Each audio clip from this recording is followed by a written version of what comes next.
Hello বন্ধুরা, তোমাদের সবাইকে লাভ ইউর স্টাডি চ্যানেলে স্বাগতম। আজ আমরা আবারও ক্লাস 9-এর ভূগোলের বিষ্ণুপুর হাই স্কুলের সমাধান নিয়ে চলে এসেছি। তাহলে চলো শুরু করা যাক। বিভাগ ক, নিরক্ষরেখায় 1 ডিগ্রি অন্তর দুটি দ্রাঘিমার মধ্যে দূরত্ব প্রায় কত হয়? 111 কিলোমিটার। ভূপৃষ্ঠের সমান্তরাল দুটি ফাটলের মাঝের অংশ উঠে তৈরি হয় স্তূপ পর্বত। পশ্চিমবঙ্গের সঙ্গে সবচেয়ে বেশি দৈর্ঘ্যের আন্তর্জাতিক সীমানা রয়েছে বাংলাদেশের। ভারতের প্রমাণ দ্রাঘিমারেখার মান 82 ডিগ্রি 30 মিনিট পূর্ব। চুনাপাথরযুক্ত অঞ্চলে ঘটে কার্বনেশন। পশ্চিমবঙ্গের সর্বোচ্চ শৃঙ্গের নাম হচ্ছে সান্দাকফু। গিরিজনী আলোড়ন একটি ধীর অন্তর্জাত প্রক্রিয়া। বিভাগ খ, শুদ্ধ এবং অশুদ্ধ লিখতে হবে। ক্ষয়ভবন একটি গতিশীল প্রক্রিয়া। শুদ্ধ। একই অক্ষরেখা বরাবর মোটামুটি স্থানীয় সময় একই থাকে। অশুদ্ধ। মরু অঞ্চলে অবশিষ্ট পাহাড়গুলিকে মনারণ্যক বলা হয়। অশুদ্ধ। উত্তরবঙ্গে নদীগুলি গ্রীষ্মকালে শুকিয়ে যায়। অশুদ্ধ। শূন্যস্থান পূরণ করো। ডুয়াস শব্দের অর্থ কি? দরজা। ডুয়াস শব্দের অর্থ হচ্ছে দরজা। আবহবিকারের ফলে সৃষ্ট শিথিল শিলাচূর্ণকে আমরা রেগোলিথ বলি।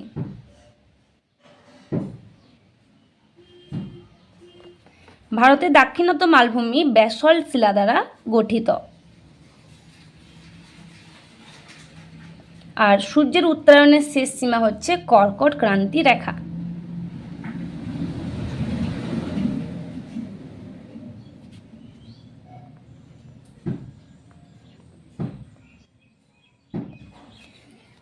বিভাগ গ, প্রতিবাদ স্থান কাকে বলে?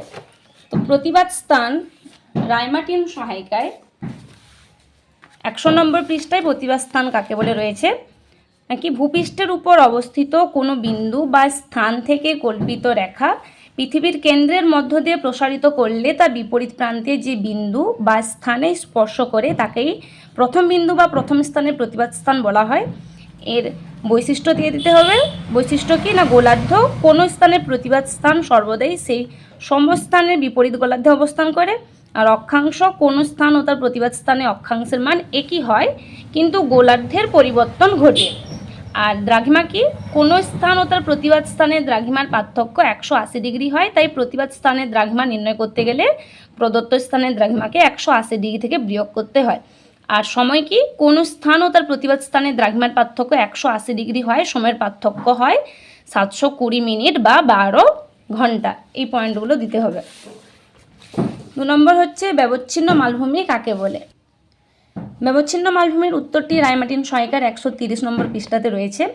প্রথম সংজ্ঞা দিতে হবে। কোনো বিস্তীর্ণ মালভূমি অঞ্চল কতগুলো নদী উপত্যকা দ্বারা ক্ষয়প্রাপ্ত হয়ে বিচ্ছিন্ন হলে তাকে ব্যবচ্ছিন্ন মালভূমি বলে। তারপর বৈশিষ্ট্য দেওয়া হবে। মালভূমিগুলি প্রাচীন শিলাগঠিত ও খনিজ সমৃদ্ধ হয়। 2 নম্বর, কঠিন শিলাগঠিত অংশগুলির উচ্চতা প্রায় সমান হয়। 3 নম্বর, মালভূমির উচ্চতা ক্রমহ্রাসমান। আর 4 নম্বর, এই মালভূমির মাঝে ছোট ছোট গম্বুজাকৃতির পাহাড় দেখা যায়। তারপর ব্যবচ্ছিন্ন মালভূমির ছবির পয়েন্টটা দেওয়া হবে। দিয়ে শেষে উদাহরণ কি না, ছোটনাগপুর মালভূমির মালনাদ মালভূমি প্রভৃতি। পরবর্তী প্রশ্ন, সুন্দরবন অঞ্চলের নদ নদীর বৈশিষ্ট্যগুলি কি? সুন্দরবন অঞ্চলের নদ নদীর বৈশিষ্ট্য রায়মার্টিন সহায়িকার 324 নম্বর পৃষ্ঠাতে রয়েছে। বৈশিষ্ট্য কি না, প্রায় সব নদী একসময় ভাগীরথী হুগলির শাখা ছিল। নদীগুলির উৎসের দিকে পলি জমার ফলে মজে গেছে।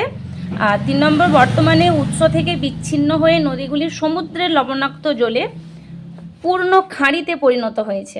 এটা প্রত্যেকেই উত্তর দিক থেকে দক্ষিণ দিকে প্রবাহিত হয়ে বঙ্গোপসাগরে পড়েছে। আর 5 নম্বর পয়েন্ট, নদীগুলি জোয়ারের জলে পুষ্ট। নদীগুলি মোহনা বা খাঁড়ি অঞ্চল বেশ চৌড়া। আর যদি কি কি নদ নদী দেখতে পাওয়া যায় বলা হয় তাহলে হবে হাড়িয়াভাঙ্গা, মাতলা, সপ্তমুখী, গোসাবা, রায়মঙ্গল, কালিন্দী, ইচ্ছামতি ইত্যাদি নদী। পরবর্তী প্রশ্ন, শল্কমোচন কি? শল্কমোচন এর উত্তরটা রায়মার্টিনের 163 নম্বর সহায়িকা রয়েছে। শল্কমোচন কি না, প্রথমে বলতে হবে শল্ক শব্দের অর্থ পেঁয়াজের খোসা এবং মোচনের অর্থ ত্যাগ। উষ্ণতা হ্রাস বৃদ্ধির কারণে যখন শিলার উপরের স্তরটি পেঁয়াজের খোসার মতন খুলে যায় তখন তাকে শল্কমোচন বলা হয়। তারপর প্রক্রিয়া দিতে হবে। একই জাতীয় খনিজ দ্বারা গঠিত সমসত্ব শিলার স্তরগুলি যদি সমকেন্দ্রিক হয় তাহলে দিনের বেলা সূর্যতাপে উপরের স্তরটি ভিতরের স্তরগুলির তুলনায় অধিক উষ্ণ ও প্রসারিত হয় এবং রাতে অধিক শীতল এবং সংকুচিত হয়। দীর্ঘদিন ধরে এভাবে সংকোচন ও প্রসারণের ফলে উপরের স্তরটি পেঁয়াজের খোসার মতন খুলে যায়। এর ফলে শিলার আকৃতি গোলাকার বা উপগোলাকার হয় বলে একে স্বল্পমোচন বলা হয়। এর আরেক নাম হচ্ছে উপগোলাকার আবহবিকার। তারপর এই ছবির পাটটা দিতে হবে, দিয়ে উদাহরণ। গ্রানাইট শিলায় এই আবহবিকার অধিক দেখা যায়। তামিলনাড়ুর মহাবলীপুরমের কৃষ্ণ ভেন্নাই পান্থ নামক বিখ্যাত গ্রানাইট গম্বুজটি এভাবে সৃষ্ট হয়েছে। পরবর্তী প্রশ্ন, পশ্চিমবঙ্গের একটি করে প্রতিবেশী দেশ এবং রাজ্যের নাম। তো প্রতিবেশী দেশ হবে বাংলাদেশ,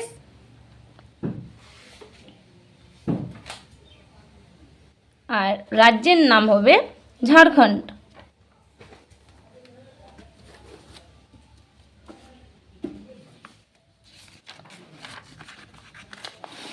বিভাগ ঘ, ব্যাখ্যামূলক প্রশ্নের উত্তর।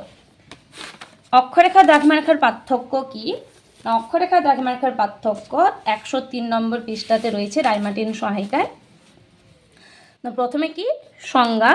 অক্ষরেখা পৃথিবীর সম অক্ষাংশযুক্ত স্থানগুলিকে যুক্ত করলে পূর্ব পশ্চিমে বিস্তৃত যে কাল্পনিক রেখা পাওয়া যায় তাকেই আমরা অক্ষরেখা বলি।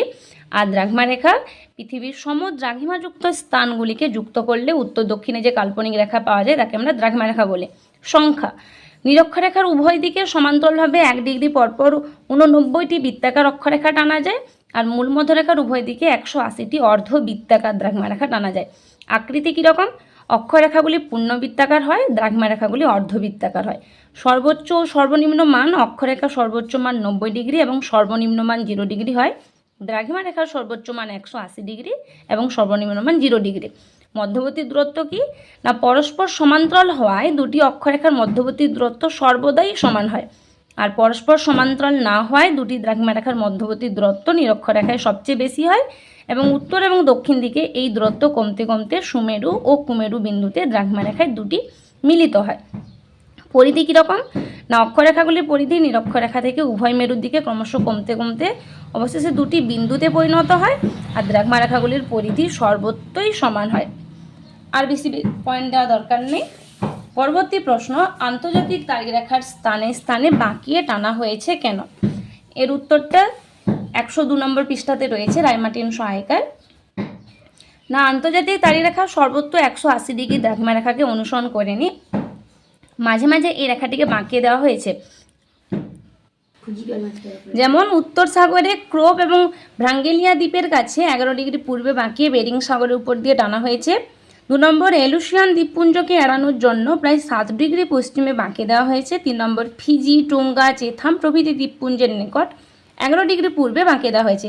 কী কারণে বাঁকিয়ে দেওয়া হয়েছে? কারণটা কি না, এই সকল দ্বীপ ও দ্বীপপুঞ্জের অধিবাসীদের মধ্যে তারিখ বা বার নিয়ে যাতে কোনো বিভ্রান্তি না দেখা যায় তার জন্য আন্তর্জাতিক তারিখরেখাকে এমনভাবে বাঁকানো হয়েছে। উদাহরণস্বরূপ, আন্তর্জাতিক তারিখরেখা পেরিয়ে কোনো পূর্ব গোলার্ধের দেশে গেলে রবিবার হতো এবং আন্তর্জাতিক তারিখরেখা পেরিয়ে পশ্চিম গোলার্ধে গেলে সেখানে শনিবার হতো। এই সমস্যা মেটানোর জন্য আন্তর্জাতিক তারিখরেখাকে বাঁকিয়ে টানা হয়েছে। 2 নম্বর প্রশ্ন, মহীভাবক এবং গিরিজনী আলোড়নের মধ্যে পার্থক্য। এর উত্তরটা রয়েছে 141 পৃষ্ঠা রাইমার্টিন সহায়িকার।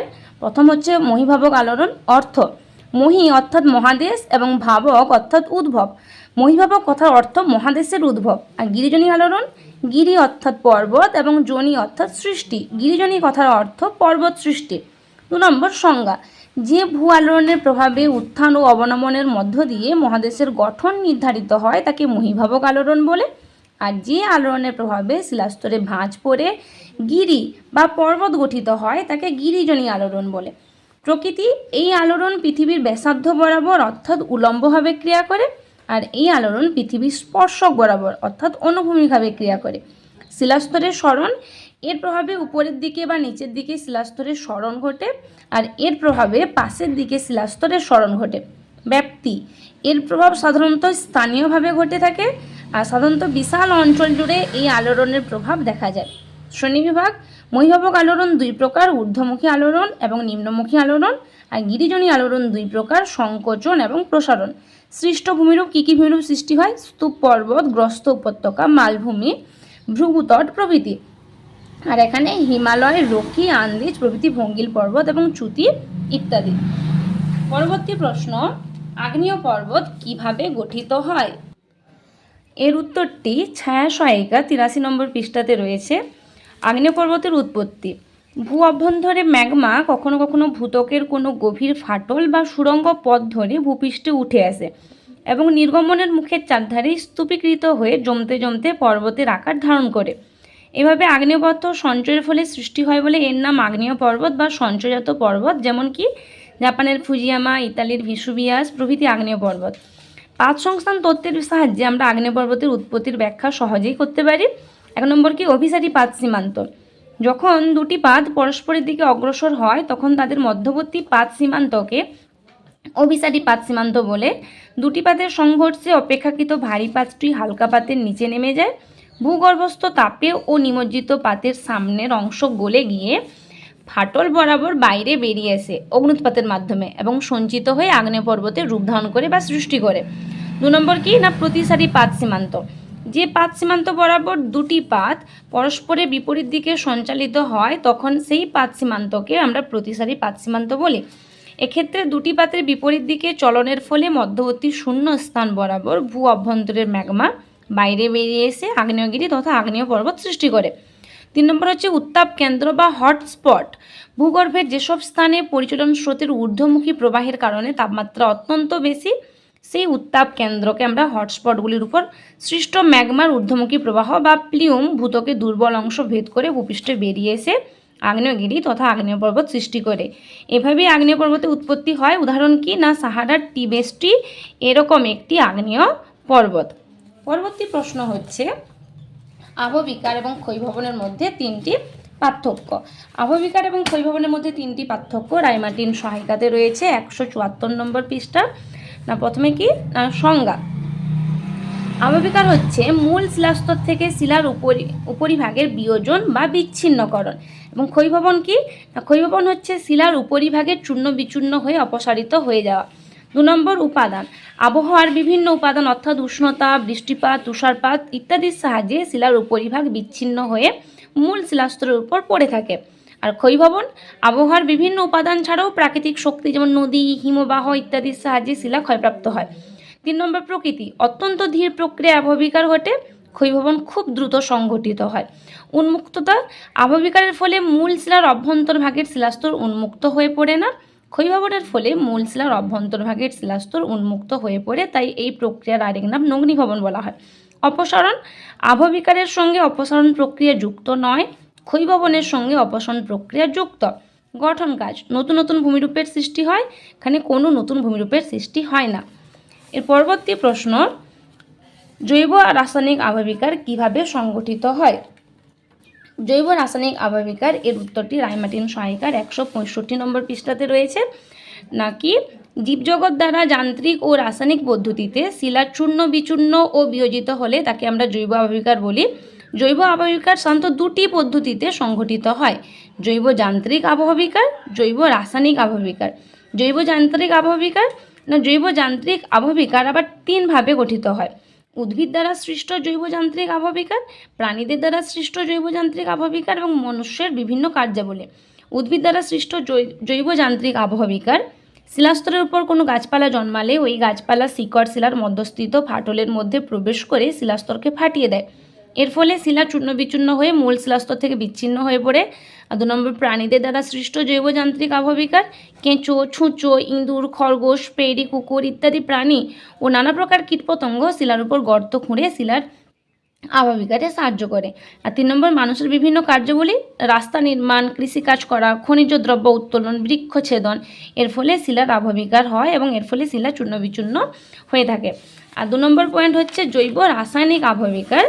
জৈব রাসায়নিক আবহবিকারটা কি না শিলার উপর অনেক সময় মস, লিচেন, শৈবাল ইত্যাদি ক্ষুদ্র ক্ষুদ্র উদ্ভিদ জমে থাকে। এরা শিলাস্তরের উপরিভাগে জল আটকে রাখে ওই সমস্ত ক্ষুদ্র ক্ষুদ্র উদ্ভিদসমূহ কোনো কোনো স্থানে পচে গিয়ে হিউমাসের সৃষ্টি করে। ওই হিউমাসের উপর বৃষ্টির জল পড়লে হিউমিক অ্যাসিড বা জৈবিক অ্যাসিড সৃষ্টি হয়। ওই humic acid basalt, magnesium, feldspar এবং সালফার যৌগ দ্বারা গঠিত শিলাস্তরে খুব দ্রুত রাসায়নিক আবহবিকার ঘটায়। পরবর্তী প্রশ্ন, পশ্চিমবঙ্গের জলবায়ুতে মৌসুমী বায়ুর প্রভাব উল্লেখ করো। মৌসুমী বায়ুর প্রভাব, এর উত্তরটা রয়েছে রাইমার্টিন সহায়িকার 319 নম্বর পৃষ্ঠায়। নাকি না পশ্চিমবঙ্গের জলবায়ুতে মৌসুমী বায়ুর প্রভাব। 1 নম্বর ঋতু বৈচিত্র্য। পশ্চিমবঙ্গের জলবায়ুতে মৌসুমী বায়ুর প্রধান বৈশিষ্ট্য হচ্ছে ঋতু বৈচিত্র্য। প্রধানত 4টি ঋতু, গ্রীষ্ম, শরৎ, শীত ও বসন্ত হলেও পশ্চিমবঙ্গে 6টি ঋতু লক্ষ্য করা যায়, যেমন বৈশাখ জ্যৈষ্ঠ গ্রীষ্মকাল, আষাঢ় শ্রাবণ বর্ষাকাল, ভাদ্র আশ্বিন শরৎকাল, কার্তিক অগ্রহায়ণ হেমন্তকাল, পৌষ মাঘ শীতকাল, ফাল্গুন চৈত্র বসন্তকাল। 2 নম্বর উষ্ণতা। পশ্চিমবঙ্গে মৌসুমী বায়ুর প্রভাবে সামগ্রিকভাবে উষ্ণ ও আর্দ্র জলবায়ু বিরাজ করলেও স্থানভেদে উষ্ণতার পার্থক্য দেখা যায়। যেমন গ্রীষ্মকালে কলকাতার গড় উষ্ণতা 35 ডিগ্রি সেলসিয়াস হলেও আসানসোলে গড় উষ্ণতা হয় 45 ডিগ্রি সেলসিয়াস। আবার শীতকালে উপকূলীয় অঞ্চলে গড় উষ্ণতা 12 ডিগ্রি সেলসিয়াস থেকে 18 ডিগ্রি সেলসিয়াস হলেও পার্বত্য অঞ্চলে উষ্ণতা হিমাঙ্কের নিচে নেমে যায়। বৃষ্টিপাত। পশ্চিমবঙ্গে দক্ষিণ পশ্চিম মৌসুমী বায়ুর প্রভাবে বৃষ্টিপাত ঘটে, তবে বৃষ্টিপাত সর্বত্র সমান হয় না। গড় বার্ষিক বৃষ্টিপাত পার্বত্য অঞ্চলে 400 সেমি, তরাই অঞ্চলে 350 সেমি, মালভূমিতে 125 সেমি এবং সমভূমিতে 180 সেমি। আগমনের অনিশ্চয়তা। দক্ষিণ পশ্চিম মৌসুমী বায়ু সময়ের আগে ঢুকলে বন্যা হয় এবং সময়ের পরে এলে খরা হয়। প্রাকৃতিক ঝঞ্ঝা। মৌসুমী বায়ুর প্রভাবে গ্রীষ্মকালে কালবৈশাখী, শরৎকালে আশ্বিনের ঝড়, শীতকালে পশ্চিমী ঝঞ্ঝার প্রাদুর্ভাব লক্ষ্য করা যায়। শীতল উত্তর পূর্ব মৌসুমী বায়ুর প্রভাব। উত্তর পূর্ব মৌসুমী বায়ু পশ্চিমবঙ্গের উপর দিয়ে প্রবাহিত হলেও বিভিন্ন স্থানে শীতলতার প্রভেদ লক্ষ্য করা যায়, যেমন পার্বত্য এবং মালভূমি অঞ্চলে উষ্ণতা কম হলেও দক্ষিণবঙ্গে উষ্ণতা খুব কম হয় না। আর্দ্র গ্রীষ্মকাল এবং শুষ্ক শীতকাল। পশ্চিমবঙ্গে গ্রীষ্মকালে আর্দ্র দক্ষিণ পশ্চিম মৌসুমী বায়ুর প্রভাবে প্রচুর বৃষ্টি হয়, কিন্তু শীতকালে শুষ্ক উত্তর পূর্ব মৌসুমী বায়ুর প্রভাবে বৃষ্টি হয় না। তাই আর্দ্র গ্রীষ্মকাল এবং শুষ্ক শীতকাল পশ্চিমবঙ্গের জলবায়ুর অন্যতম বৈশিষ্ট্য। আর 8 নম্বর বৈশিষ্ট্য, উষ্ণতার উপর প্রভাব। গ্রীষ্মের প্রচণ্ড দাবদাহের হাত থেকে মৌসুমী বায়ু রক্ষা করে মৌসুমী বায়ুর আগমনে বৃষ্টি শুরু হয় এবং উষ্ণতা প্রায় কমে যায়। তবে শীতকালে উত্তর পূর্ব মৌসুমী বায়ুর প্রভাবে শীতের প্রকোপ অনেক বেড়ে যায়। অথবা প্রশ্ন, পশ্চিমবঙ্গের মালভূমি অঞ্চলে 3টি বৈশিষ্ট্য উল্লেখ করে। এর উত্তরটি রাইমার্টিন সহায়িকার 307 নম্বর পৃষ্ঠাতে রয়েছে।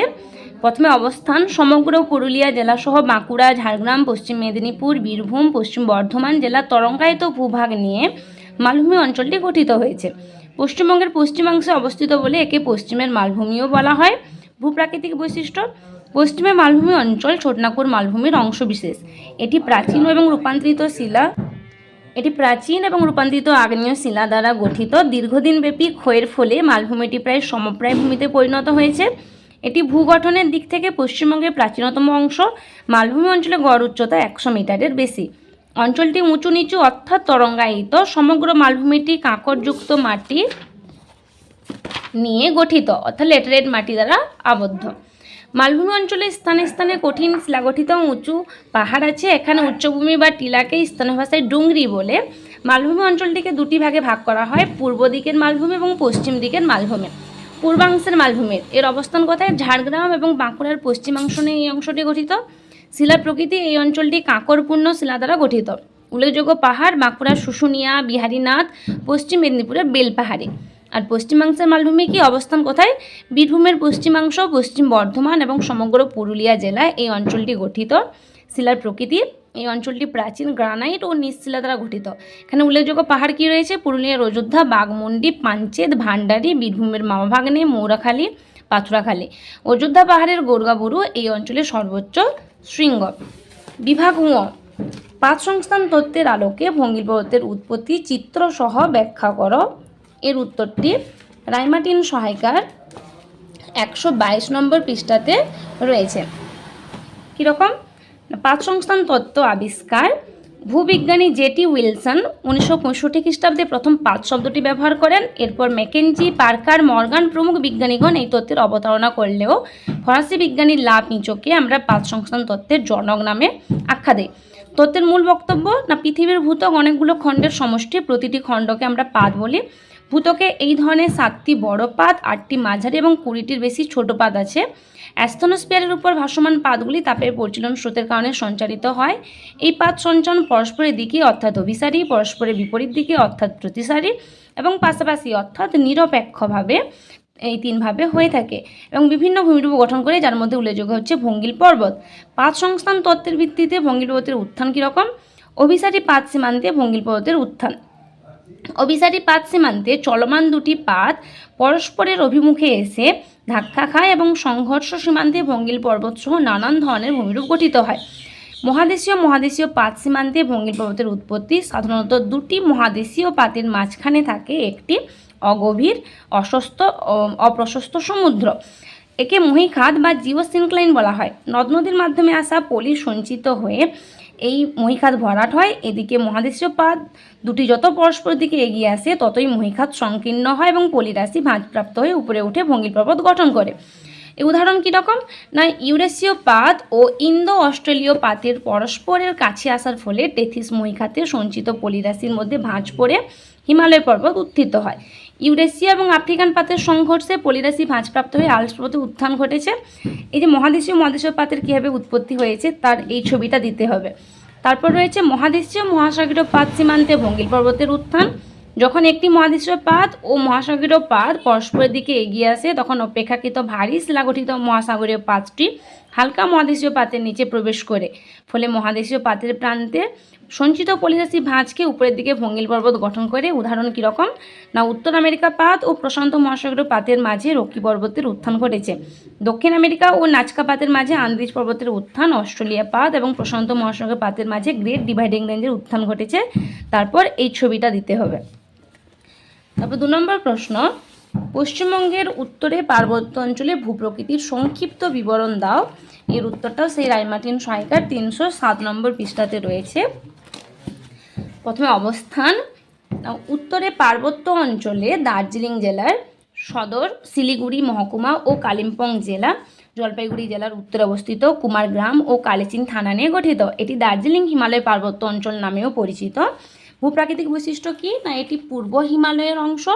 ভূগাঠনিক দিক থেকে এটি পশ্চিমবঙ্গের নবীনতম অঞ্চল।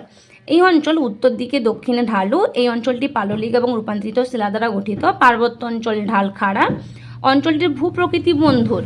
সুগভীর খাত সহ নদী উপত্যকা এই অঞ্চলে দেখা যায়। তিস্তা নদীর গভীর খাত এই অঞ্চলকে দুটি ভূপ্রাকৃতিক অঞ্চলে বিভক্ত করেছে, অর্থাৎ তিস্তার পূর্ব দিকে পার্বত্য অঞ্চল, তিস্তার পশ্চিম দিকে পার্বত্য অঞ্চল।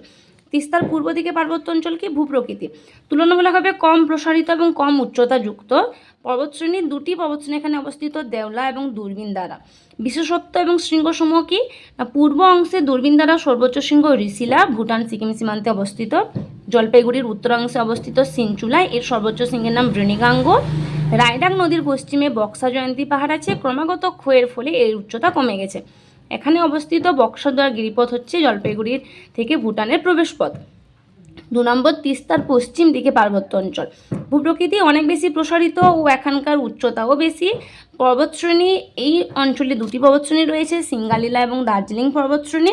বিশেষত্ব এবং শৃঙ্গসমূহ কি? না, সিঙ্গালীলা পর্বতশ্রেণী নেপাল এবং দার্জিলিং সীমান্তে অবস্থিত। এই পর্বতশ্রেণীর পশ্চিমে কয়েকটি উঁচু শৃঙ্গ হচ্ছে সান্দাকফু, ফালুট, সবরগ্রাম ইত্যাদি। দার্জিলিং পর্বতশ্রেণীর দক্ষিণে তরাই অঞ্চল থেকে খাড়াভাবে উপরে উঠে উত্তরে বিস্তৃত হয়েছে।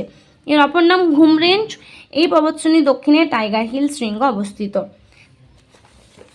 আজ এই পর্যন্ত। পরবর্তী ভিডিওতে আমরা নিয়ে আসব পরবর্তী সলিউশন, স্কুলের সলিউশন। তোমরা সবাই ভিডিওটিকে লাইক, কমেন্ট এবং শেয়ার করে দেবে এবং চ্যানেলটিকে সাবস্ক্রাইব করতে ভুলবেন না।